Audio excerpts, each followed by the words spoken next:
দেখি দেখি সুন্দর মুখটা দেখি।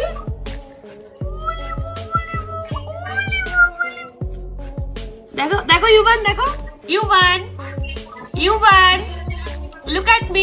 এবার ভিডিও কলে মাকে দেখে কাঁদছে ছোট্ট ইউভান। জানা যায় বর্তমানে রাজের বাসায় থাকে না শুভশ্রী, ইয়ালিনীকে সাথে নিয়ে বেরিয়ে গেছেন তিনি। এদিকে মাকে ছাড়া বাবার কাছে ভালো নেই ইউভান। মাকে দেখতে মন চাইলে ভিডিও কলে কথা বলছে মায়ের সাথে।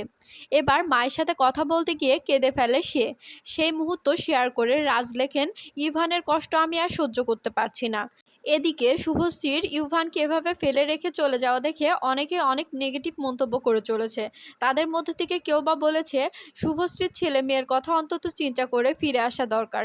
আবার কেউ বা বলেছে মিডিয়ার লোকজনদের মধ্যে শুভশ্রীকে আগে বেস্ট মা বলা হতো, আর এখন সেই নিজেই কিনা বাচ্চাদের এভাবে কষ্ট দিল।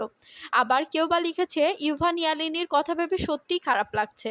তো বন্ধুরা, আপনাদের এই বিষয়ে কি মতামত কমেন্টে জানাতে ভুলবেন না। আর ভিডিওটি ভালো লাগলে লাইক, কমেন্ট ও শেয়ার করে পাশে থাকবেন।